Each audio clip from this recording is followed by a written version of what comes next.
सबसे पहले महुआ के दर्शकों को मेरा प्रणाम। रहा सवाल मैं कब से हूँ, तो मैं यहाँ पे 2008 से इंडस्ट्री में हूँ और मेरी बचपन से ख्वाहिश थी, बट मेरे फादर साहब का जो कहना था कि पहले एजुकेशन कंप्लीट कर लीजिए, इसके बाद आप वहाँ जाइए। और जैसे मैंने अपना एजुकेशन कंप्लीट किया और सबसे पहले मुंबई आके मैंने एक्टिंग की जो बारीकियाँ होती है उसको मैंने सीखा। मैंने यहाँ पे थिएटर ज्वाइन किया, भारतीय विद्या भवन, जो मेरे गुरुजी थे मिस्टर गिरीश देसाई जी, चरनी रोड गिरगांव चौपाटी में, तो वहाँ मैंने 1 साल का जो डिप्लोमा किया, फिर 3 साल मैंने उनके साथ थिएटर किया। इसके बाद मैंने काम करना शुरू किया। जी, तो आपको पहली फिल्म या कोई फिल्म, पहली एल्बम कौन सी पहली फिल्म? पहली मेरी भोजपुरी एल्बम थी चरोली बिन ओढ़ने के, जो कि टी सीरीज से आया था। उसके पहले मैंने काम किया था, डॉक्यूमेंट्री मूवी मैंने किया था जब मैं एक्टिंग कोर्स कर रहा था, थिएटर कर रहा था। उसी टाइम पे वर्षा जी जो है एक डायरेक्टर थे, उन्होंने देखा और उन्होंने मुझे अप्रोच किया काम करने के लिए उनके साथ। तो वो मुंबई अवेयरनेस के लिए था, यू एंड मी और पब्लिक अवेयरनेस जो है, तो मैंने किया था। जी, तो ये मतलब एल्बम करने तक का कितना स्ट्रगलफुल रहा आपका जर्नी? आई थिंक सो मैंने स्ट्रगल किया ही नहीं जो वेरी फ्रैंकली, क्योंकि मैंने जहाँ मीन्स अच्छे लोगों से मिला, उनसे बातें की, काम करने के लिए मैं उनसे खुद को अप्रोच किया। जहाँ काम मिला मैंने काम किया, काम मिला नहीं काम नहीं किया। बट वो जो जाके ऑफिस टू ऑफिस जाना और पीछे वो सब चीज मैंने किया नहीं, बिकॉज एक अच्छे फैमिली से हूँ, मीन्स एक अच्छा बैकअप है, मेरे फादर साहब का सपोर्ट है, पूरी फैमिली का सपोर्ट है, तो मैंने कभी ऐसा स्ट्रगल जैसा वर्ड मतलब आई थिंक सो मेरे लाइफ में नहीं आया। जी, फिर एल्बम के बाद आपने कौन सी फिल्म की? उसके बाद मेरी पहली मूवी थी बेटवा बाहुबली, जो कि 2008 में आई, जो वो मैंने किया, जिसमें मेरे अपोजिट थे टीनू वर्मा जी एज ए एंटी हीरो, मेरी नायिका थी लवी रोहतगी, प्रमोद माउथो जी। तो एक बड़ा प्रोजेक्ट था उस टाइम पे, और उसी टाइम पे हमारी ही फिल्म से एक्शन का दौर शुरू हुआ भोजपुरी इंडस्ट्री में, बिकॉज इसके पहले फैमिली और रोमांटिक फिल्में चलती थी, तो उस फिल्म से जो है एक एक्शन का दौर चालू हो गया। जी, तो इन सब चीजों में आपके घर वालों का अच्छा खासा सपोर्ट रहा आपको? डेफिनेटली, जहाँ तक मेरा मानना है कि आपके पेरेंट्स, आपके फैमिली के सपोर्ट के बिना काम करना बड़ा मुश्किल होता है। उनकी ब्लेसिंग चाहिए, उनकी गाइडलाइन चाहिए, तो वो अगर मिलता है तो काम करना एक आसान हो जाता है। और वो मुझे हमेशा से बचपन से उनका ब्लेसिंग, उनका हाथ मेरे सर के ऊपर रहा। जी, तो एक्टिंग के साथ साथ क्या आपको सिंगिंग का भी भूत सवार था या सिर्फ एक्टिंग तक से?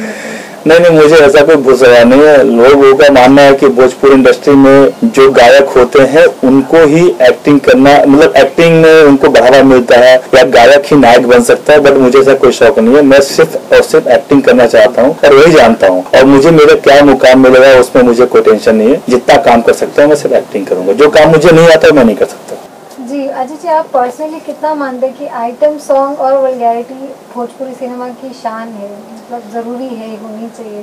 नहीं, शान नहीं है। देखिए, शान नहीं है, मैं शान नहीं बोलूंगा। मेरे ख्याल से जो है इसकी वजह से हमारी भोजपुरी लैंग्वेज, भोजपुरी सिनेमा का नाम खराब होता है। मैं आपको बताऊं, आपके आने के पहले मेरी मीटिंग हुई थी जो है, तो एक लोग आए मुझे बताने के लिए सर एक हिंदी फिल्म बन रही है और वहाँ पे मीन्स आपके तरह के कैरेक्टर चाहिए उनको, जो है एंटी हीरो के लिए जो है, तो अगर आप इंटरेस्टेड तो आप बात कीजिए, बट उनको आप भोजपुरी मत बोलेगा, आपने भोजपुरी फिल्म का आप हीरो जो है। मैंने कहा क्यों भाई? बोले क्या भोजपुरी बोलेंगे तो आपसे बात भी नहीं करेंगे। मतलब ये इमेज हिंदी में हमारी भोजपुरी इंडस्ट्री की है। तो मैंने उनको फोन किया जो वहाँ के मेन पर्सन थे, और मैंने बोला मैं एक्टर अजय दीक्षित बोल रहा हूँ और मैं भोजपुरी एक्टर हूँ। मुझे किसी ने बोला कि भोजपुरी नहीं बोलना चाहिए, लेकिन मैं बोल रहा हूँ कि मैंने कोई अपराध नहीं किया है। अगर मेरे लायक काम है तो मैं काम करूंगा, नहीं है तो कोई बात नहीं, बट मैं भोजपुरी एक्टर हूँ, मैं फिल्में करता हूँ, तो मुझे उसमें बोलने में कोई बुराई नहीं है। तो ये आइटम सॉन्ग या वल्गैरिटी, ये सब चीजें बेकार की चीज। हाँ, अगर नेसेसरी कहीं है तो आप कीजिए उसको, बट जो माइंड सेट है कि हर फिल्म में 2 आइटम सॉन्ग होना चाहिए, वल्गैरिटी होनी चाहिए, डबल मीनिंग डायलॉग होनी चाहिए, तो वो गलत है। हिंदी फिल्म में आइटम सॉन्ग होता है, बट वहाँ जरूरत है तो कीजिए आप। आई थिंक सो इससे हमारा लैंग्वेज या हमारी भाषा, उसका इज्जत या सम्मान कम हो रहा है, बढ़ नहीं रहा है। जी, और जैसे कहा जाता है बॉलीवुड में तो गिने चुने लोगों को सुपरस्टार या महानायक का मतलब ये टाइटल मिलता है, लेकिन भोजपुरी में तो हर कोई सुपरस्टार ही कहलाता है। एक्चुअली कहलाता नहीं है, कहलाया जाता है। मीन्स वो खुद को अपने उस टैगलाइन से जोड़ लेते हैं, या उनके लोग होते हैं। आज जितने एक्टर हैं उनके 4 चमचे मार्केट में घूमते रहते हैं। और इसके बाद वो भैया ये मतलब वो 200% की पिक्चर की ओपनिंग हुई। अरे मुझे आज तक समझ नहीं आया कि 200% कहाँ से ओपनिंग होगी भैया। 100% अगर 100 सीट है तो 100 सीट में 200 सीट बिठाओगे नहीं आप जो है। बट आई डोंट नो क्या चक्कर है। तो ये सब चीजें खुद ही फैलाते हैं। आज तक मेरी कहीं भी आप देखोगे मेरा इंटरव्यू या मेरा स्टेटमेंट या मेरे कोई भी मीन्स आर्टिकल गया है, वहां पे भोजपुरी एक्टर या भोजपुरी अभिनेता, इवन बाद में मुझे बहुमुखी अभिनेता का टैग मिला जो कि मीडिया के लोगों ने कहा। बट कहीं आज तक स्टार या सुपरस्टार का मैंने तो टैग लाइक किया और कोई बोलता है मैं उनको मना करता हूँ। Because I am an actor. एक एक्टर स्टार हो नहीं सकता। अगर वो स्टार होगा फिर एक्टर नहीं होगा। तो अगर आपको डिफरेंट काम करना, अच्छे काम करना, तो आप एक्टर हो सकते हैं। ये भोजपुरी का एक है, चलन है, हवा है, लोग उसमें गए आते करते हैं। जी, तो आप क्या सोच के मतलब स्टोरीज करना पसंद करें? कैसी स्टोरीज आपको पसंद है? जो भी रोल, जो मीन्स कैरेक्टर अगर मुझे क्लिक करता है, मेरे दिमाग को अगर वो नॉक करता है कि हाँ मुझे करना चाहिए, मुझे अच्छा लगता है, इस कैरेक्टर में दम है, तो मैं करूँगा। जी, और कौन सी एक्ट्रेस या कौन सा एक्टर मतलब आपको ज़्यादा पसंद है अभी तक जिससे आज आपने स्क्रीन शेयर नहीं किया हो? आई थिंक सो जितने एक्टर हैं उसमें से बहुत सारे अच्छे एक्टर हैं, बट किसी एक का नाम लेना बहुत डिफिकल्ट होगा। और जहाँ तक भोजपुरी में है तो मुझे लगता है कि वीना आनंद जो है एक अच्छे एक्टर हैं, अच्छे डांसर हैं, बट वो मीन्स बैड लक है कि ठीक है वो उतना मुकाम जो मिलना चाहिए नहीं मिल पा रहा है जो है। एक्ट्रेस की बात है तो जहाँ तक रानी अच्छी है, उसके अंदर एक मीन्स जो मैं उनका काम देखा हूँ, जो उनके डायलॉग्स बोलते हैं, डायलॉग डिलीवरी है तो बड़ा फ्लुएंटली बोलती है, तो एक अच्छी उनके अंदर एक्टिंग की जो है वो पुट है उनके बॉडी के अंदर, एक अच्छी प्रतिभा है। मोना भी अच्छा काम करती हैं, पर बाकी भी अच्छी हैं, तो आई थिंक सो बहुत सारे लोग अच्छे हैं। जी, और अगर आपको बॉलीवुड में या हिंदी सिनेमा में काम करने मिले तो फिर आप क्या भोजपुरी सिनेमा को अलविदा कह देंगे या वो भी साइड बाय साइड? नहीं, मैं कभी अलविदा नहीं कहूँगा। अगर मुझे काम आएगा मैं काम करूँगा। मुझे किसी भी लैंग्वेज से परहेज नहीं है और मैं भोजपुरी से प्यार करता हूँ। भोजपुरी का मिट्टी का हूँ, मैं बिहार से बिलोंग करता हूँ। बक्सर मेरी जो है जन्म स्थल है, यूपी में मेरी शिक्षा दीक्षा हुई, जौनपुर में मेरा पूरा एजुकेशन हुआ। तो मुझे कभी भोजपुरी, जब भी मुझे मौका मिलेगा या जब तक काम मिलेगा मैं काम करूंगा। ऐसा नहीं कल मुझे वक्त की कदर होनी चाहिए। आज मैं भोजपुरी में जी रहा हूँ और कल मुझे हिंदी मिलेगा तो मुझे भोजपुरी भी करना है, बट मुझे अच्छे काम मिलने चाहिए और मुझे वो कैरेक्टर क्लिक करना चाहिए। जी, और आपको लगता है कि भोजपुरी सिनेमा जो है वो बॉलीवुड के हिंदी सिनेमा के बराबरी कभी कर पाएगा? मुझे लगता नहीं। जो व्यवहार है, जिस तरह से लोग काम कर रहे हैं, जिंदगी में छू नहीं पाएंगे। उसके लिए बहुत मेहनत करनी पड़ेगी और अच्छे लोग आने चाहिए। अच्छे लोग हैं नहीं, एजुकेटेड लोग कम है।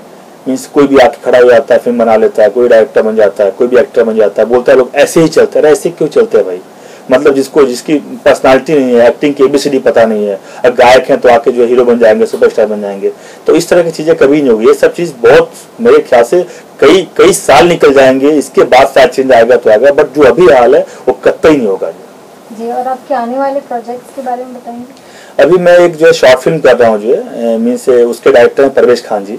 इसके अलावा एक भोजपुरी फिल्म कर रहा हूँ, बट उसकी अभी जो है राइटिंग चल रही है। शेखर शर्मा जी उसकी राइटिंग कर रहे हैं। उनकी फिल्म भी आई है, वो आन मिलो सजना आने वाली है, उसके बाद की मूवी मैं कर रहा हूँ जो है।